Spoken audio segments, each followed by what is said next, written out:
Welcome back to Rated Radio with your hosts with the most, Rayburn Alexander and Shane Wyndham. Shane, what Billboard hit did we cover this week? This week was Kiss Me More by Doja Cat and SZA, not to be confused with SZA. Fuck you. Think a chill beach club track with occasionally explicit sexual lyrics, and nothing about this song will be surprising. The instrumentation and chorus did grow on me, but I was left feeling like the words were meant to turn me on or make me want this kind of relationship, and they did neither. The messaging of the artist here is at odds, and that holds it back 4 stars. Thank you, Shane. Did you realize the intro was actually because this episode comes out before Halloween? No, I thought you were doing just a bad job of sounding like a radio host. That's what I was. No, this episode comes out before Halloween. Now I'm understanding the ghost with the most. I love it.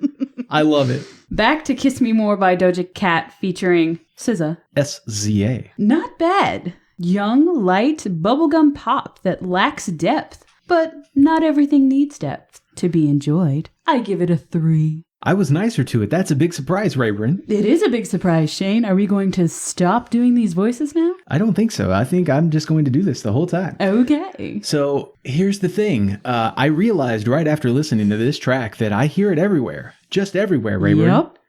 It's one of those TikTok songs that people love so much. Thank you, Doja Cat. Wait. Back up. You listen to the radio? Did I say radio? No. What I mean is it plays in like, what are those things called? They're advertisements. Advertisements for like YouTube shows. You know, it breaks up videos all the time to show me advertisements now because... We're slowly turning into like surfer voices. I'm really just hoping to get every listener to stop listening before we even get into this. So you just never know what we actually thought. That having been said... I promise we're not drinking. Not a drop. Stone sober. Yeah, stone sober. We're just in a different place. Why don't we talk about who we're covering this week, Shane? Let's get to Justin Bieber. All right. Ahead of Hanson.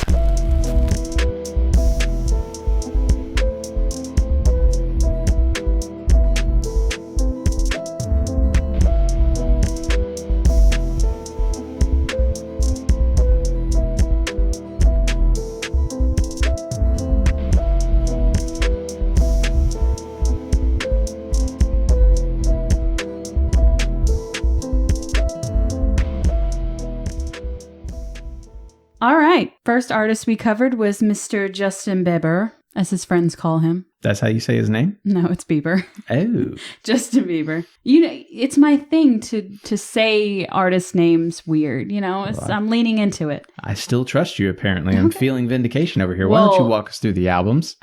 Okay.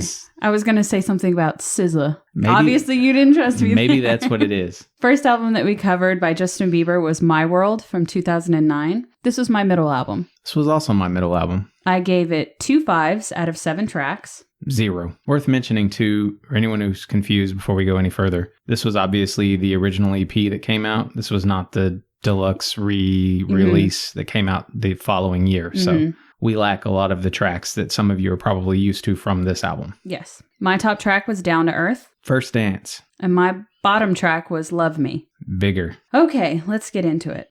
One thing that I want to say about my bottom track. It samples Loveful by the Cardigans. Yes, it does. I prefer Loveful by Cardigans, no matter how annoying that is. It just didn't grab me with this sample. I mean, I don't think it added anything to it. This is definitely pop, appeasing to a youthful demographic, talented vocals, but limited due to his age. Fun, but definitely not for everyone. Reminds me of early Chris Brown and Aaron Carter. Okay, look. I don't want to sound too critical because that would be hypocritical. I normally enjoy this youthful club pop stuff after all. I tend to think music by kids or teens is undervalued, and I dig Usher's musical influence here. Bieber also has great vocal control, and it's nice to see he was involved in a lot of the writing. But this all comes across like a pretty boy convinced he can have any girl, and that's off-putting for me. Mostly 4s, though. Okay. Another thing that I want to say about Love Me before we move on is if you listen to it, The beat sounds a lot like Womanizer by Britney Spears. Yeah, it's kind of a running theme. I don't think I wrote it down here, but a lot of his music, I don't know if a lot of it was sampled or if it's just accidentally ripping off the, instrumentation or melodies from other artists. I'm going to chalk it up to they were trying to hone in on what was popular at the time. So, yeah, I can see what you're saying about like the whole Justin Bieber acting like he can get any girl he wants mentality. We could also say that pop is not the most complex music, so it's much easier to draw those comparisons. Madonna versus Lady Gaga, where I couldn't tell. That's fine. For another time, Shane. That's for another time. Okay. Moving on to the next album that we covered. It was Believe from 2012. This was my bottom album. Agreed. I gave it 3 5s out of 13 tracks. 1. My top track was Die in Your Arms. Fall. And my bottom track was Take You. Beauty and a Beat. All right. That actually did pretty good on the charts, Shane. Good for that. Okay. I'm sure it's just because Nicki Minaj was in it, right? Probably, but that's probably the exact reason why I gave it a lower score. I think it's Nicki Minaj in that one. It's fine. I think so. What you got? Anyway, this is post-puberty Bieber, a boyfriend who was... He's got a peen. He didn't grow a peen during puberty. He always had a peen, Shane. Technically, you do grow. You always have a peen. He has an enlarged peen now. That's a little bit better. Enlarged. Post-puberty Bieber. Let's not dwell on Bieber's peen during this episode. Boyfriend was on this album. It uses the same intro as Blank Page by Taylor Swift. If you didn't catch it, you will now. This leaned more electronic. Still a talented singer. Collabs all over the place on this album. Collabs with Ludacris, Drake, Big Sean, and like Shane already stated, Nicki Minaj. You also see collaborations in the writing credits. So artists in places like Bruno Mars who aren't actually in any of the songs, but they were a part of the writing of the material. When it comes to this album, short of it is that I didn't find much here worth hearing.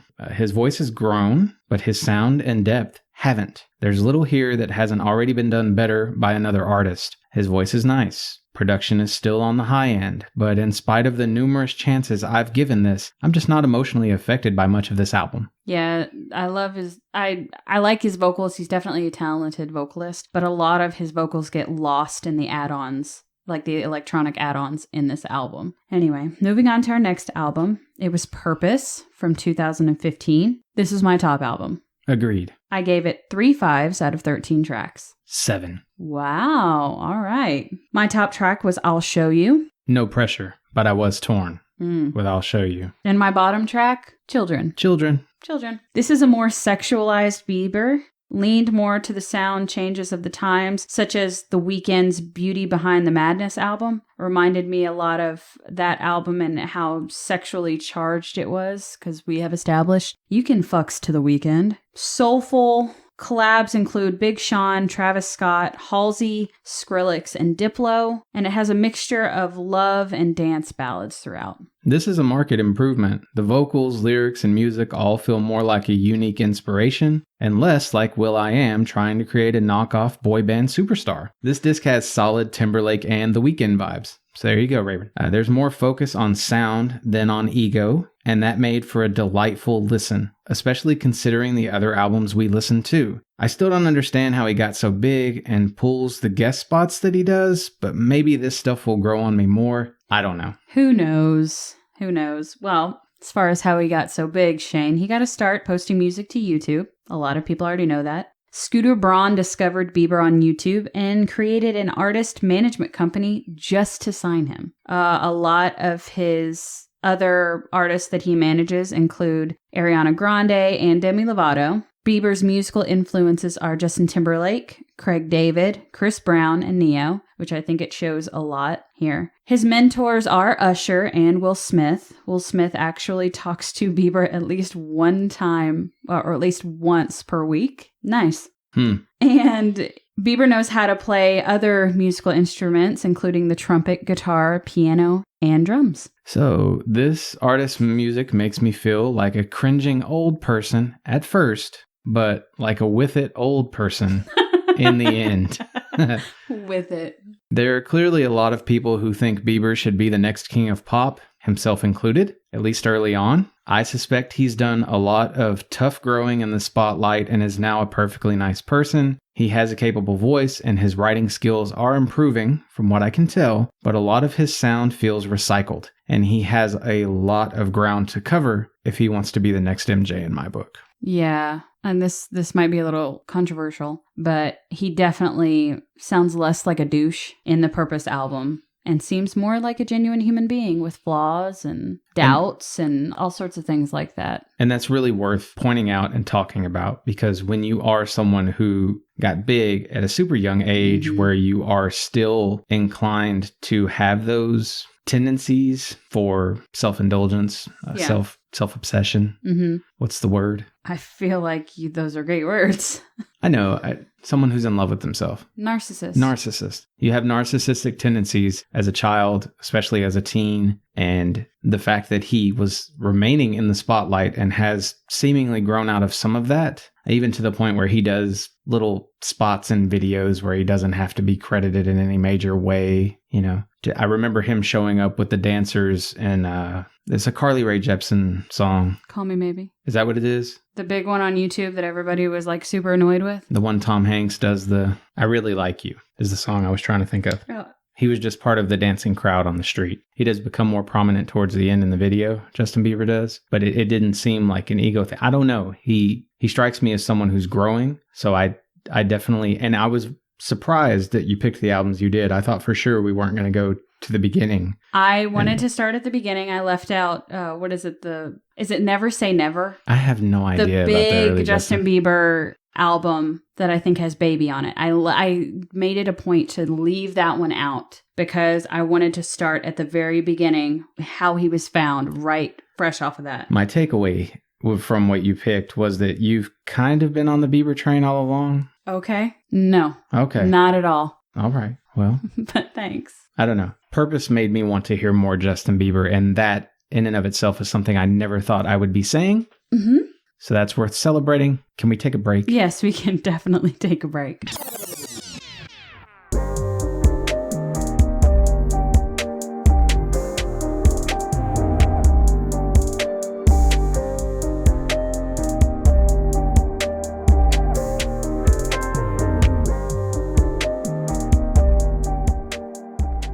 So the song list that you chose that everyone's been so desperate to know about so they can understand your joke from the previous show, out of context, made absolutely no fucking sense. Songs to fall asleep to. Yes, songs to fall asleep to. I was actually going to tell you a story before we got into this, but it's fine. I found this story extremely interesting. I thought you would like it. Oh, okay. So I was reading... It's Greek mythology. I was reading my Greek mythology book and I came across a story. So you know the story of Achilles, right? Hero.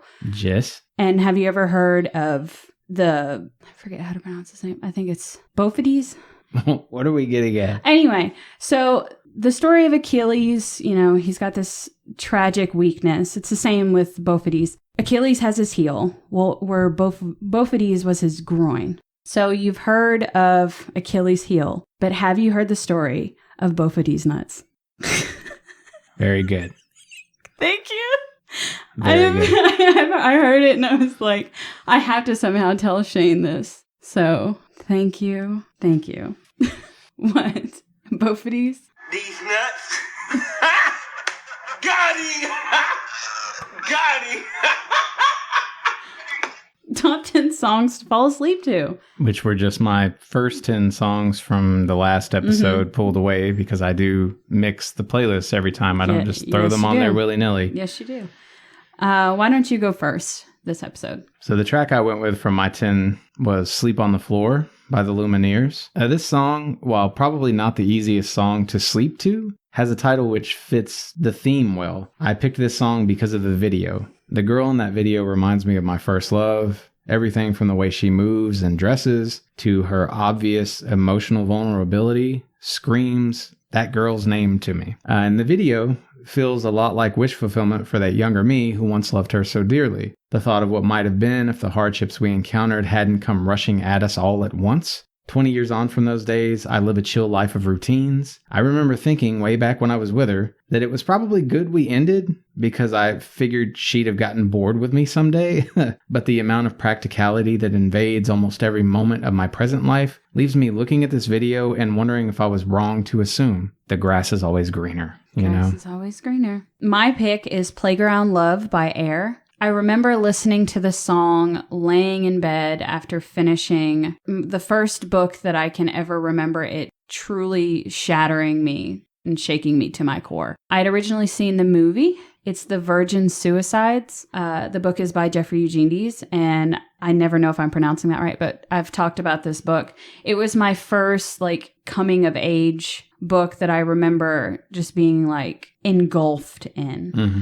I was listening to this song laying in bed, kind of contemplating my own coming of age and morality, because the book, surprisingly, has a lot to do with death and what happens after that, and the reason for doing the things we do that ultimately lead us to the end of life. So I just remember being as confused as the young men that this book is the perspective of these young men in the book, wondering about these girls. So I remember laying in bed, listening to this song, and just slowly drifting to sleep. I don't know if it was calming to me, just because it seems like something that would give me extreme anxiety, but it's the only book that I've ever read more than once. What's the song again? Playground Love by Air. Okay. So it is in the movie, but like I said, I saw the movie first, and it's a great song. It's kind of like that. It's got this ominous undertone to it. Anyway, listen to the song. This has made my fall asleep playlist that I have already had existing, just giving me another reason to tell people about it. So I decided that I am old this week. Oh, even okay. older than previously assumed. Well, we went on the most recent cabin trip. I took a book just because I thought it'd be relaxing to try to read a book. Mm-hmm. I didn't read much while I was there, but I got home and I wanted to, and I got through it this week. I finally jumped into the water and read the final Harry Potter book that came out, the stage play thing, the Cursed Child. Cursed Child. Yep. It's good. It doesn't all flow and fit. Some of the characters are inconsistent in places, and it's not world building. It's a script for a stage play, but I still flipped pages like crazy to get through the fucking thing, and it felt great to be back in that universe for a little while. So, yeah, I read a book, and it made me feel old. What did you think of? I'm not trying... Because I really enjoyed reading, is what I'm saying. There was something about... I don't think that has anything to do with your age. Well, we've been watching so many shows. There's so much content that comes out now that I feel like a zombie. It's like, have you seen this? Have you seen this? So every day it's like, let me take this 2 hours out of my evening and watch some shit. Mm-hmm. So to just let your own imagination run wild with some words on a page felt really good, and I missed that feeling. I love to read, but it always makes me sleepy. It's something that I got to do before bed, which is good because anything to knock down the number of times that I stare at a screen. Right. So, but yeah, I miss reading, and I miss getting back into it. But like you said, we're just so overwhelmed with things constantly being thrown in our face, and it's so easy to, for God's sakes, I watched 2 full Netflix shows this week, which I was not disappointed in. We watched the same shows. You watched Midnight Mass first, and I watched Squid Game first, and then you watched Squid Game, and then I watched Midnight Mass. So, yeah, it's good. They're good. I hadn't planned on watching Squid Game, by the way. That happened because one of my friends online on Facebook posted about being unable to sleep after finishing episode 6. And the show kind of caught me. It was holding my attention pretty well. Mm-hmm. It's a weird one. Mm-hmm. But I had this build up for season 6 or episode 6. I was like, what the fuck is it going to be? And it finally got there, and it's the one where they pick partners. Oh yeah, that one. Oh, I can't say anything. Yeah, I think it didn't cut me the way it normally would because I had just blown through Midnight Mass. Mm-hmm. Anyway. Decent break. Yeah, decent break. Let's move on to Hanson.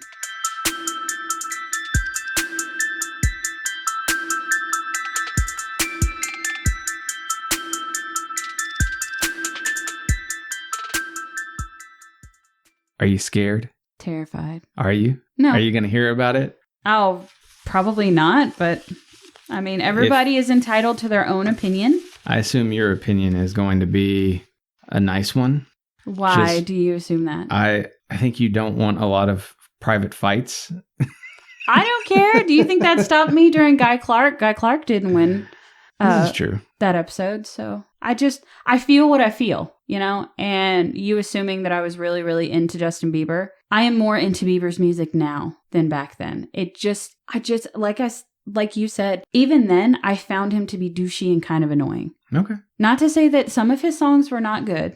We're talking about Justin Bieber. Yeah, we're again. talking about, sorry. See, I get this feeling you're trying to put this off. No, let's get into it. I think you're afraid that your sister's gonna have some trouble here. I don't give a fuck. Let's go. First album that we covered was Middle of Nowhere from 1997. This was my bottom album. Middle. I gave it 3 5s out of 13 tracks. 10. God, seriously? Seriously. You seem so disappointed, and I love it. Yeah. My top track was Madeline. Mbop. But no, I'm sorry. I've always loved the song. I have. So that's all I knew by this group. Mm-hmm. That's what a lot of people know. But I have to say, I Will Come to You was right there. Okay. Which, incidentally, for people that don't know, Mbop was never supposed to be a song in itself. They recorded the Mbop, as a background track for another song. And I guess just stuck it in the chorus because it was so catchy. So it was never supposed to be its own standalone chorus. It was supposed to be a background vocal for a song. Anyway, my bottom track was Yearbook. Man from Milwaukee. Okay. Which was the hidden track. Mm-hmm.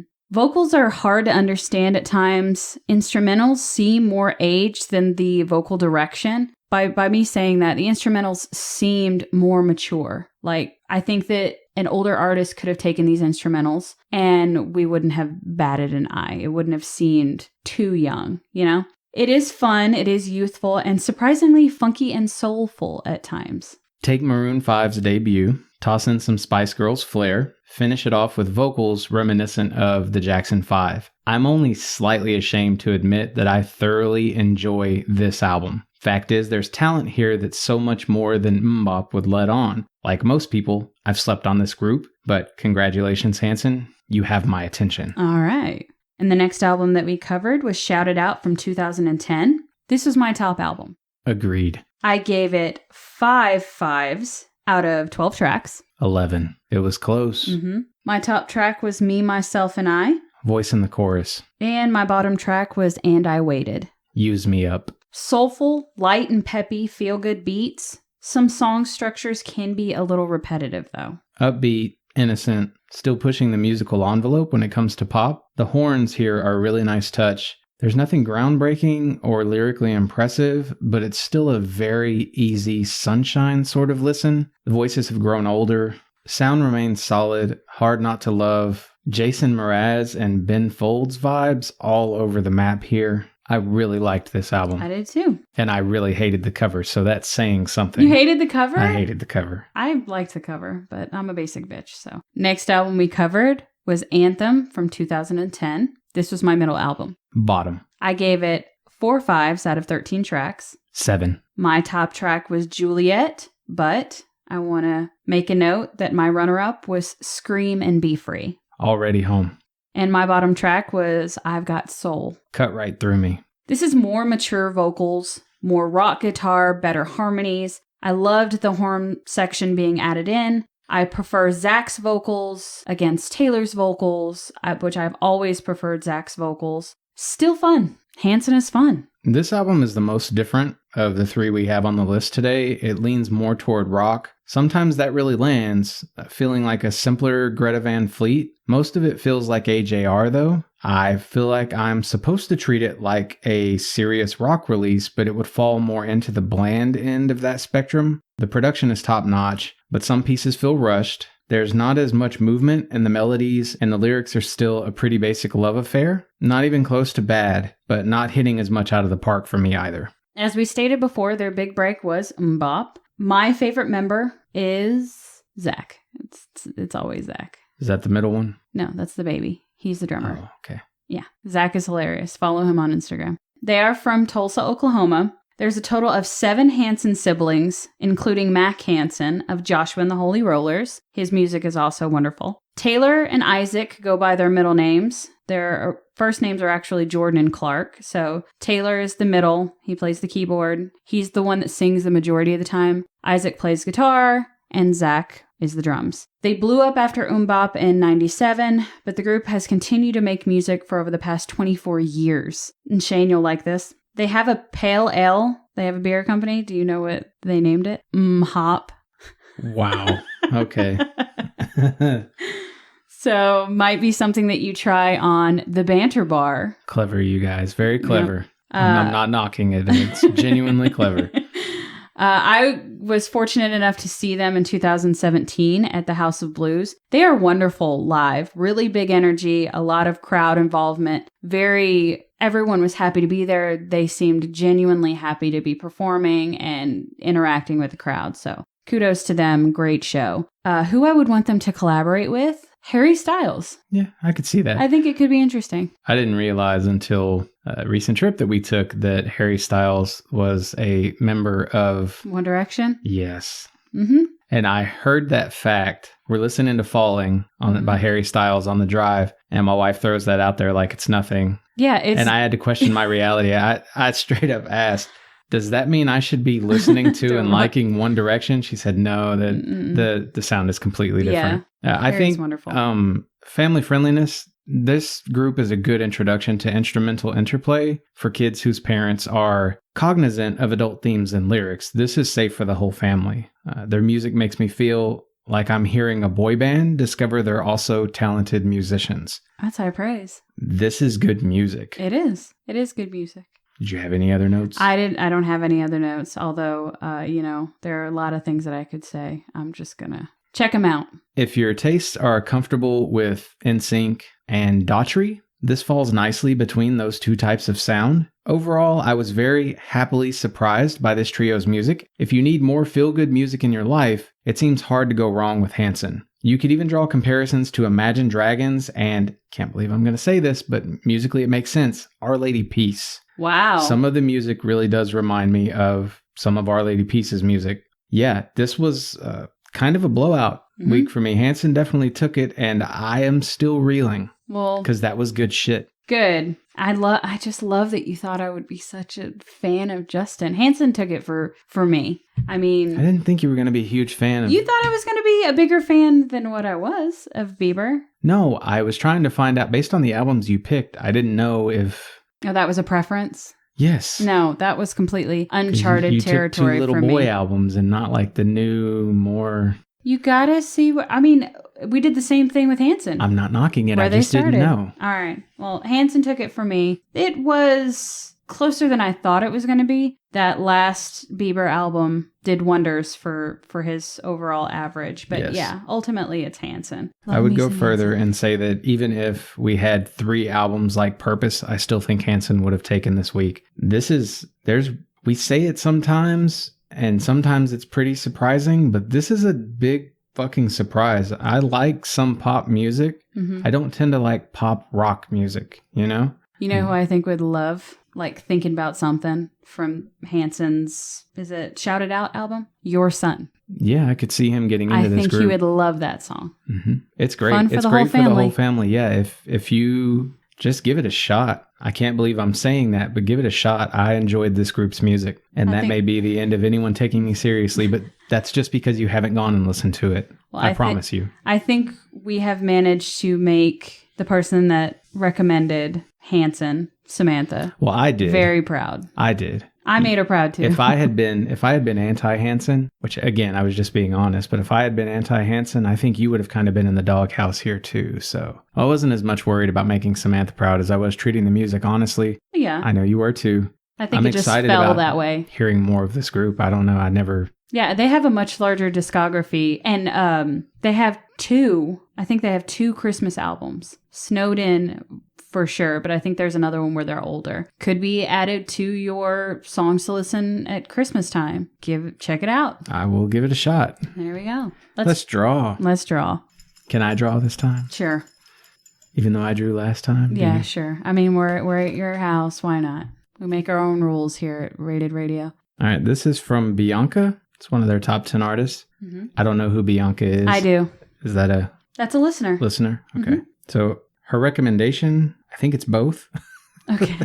It's Archers and Icy Stars. Have no idea. Same. Let's get into it. Same. All right. Our show is taking some turns. Yes, we're here. We're here for the listener picks, man. Nothing. So this is going to catch me completely off guard. I don't even know what genre these artists would be in. So Agreed. This will be fun. Hopefully. I hope so. I was hoping for something familiar and comfortable after the month that we just had. Nope. Texas country and pop. It was kind of crazy. So Bianca, here we come. Yeah. Please treat us nice. Well, that's going to do it for this week. Hit up our playlists on Spotify. Visit our merch shop. Share our show with your friends. Come and find us on social media and let us know what you think. Until next time, boys and girls, fill your world with music. And don't be afraid to be just another voice in the chorus.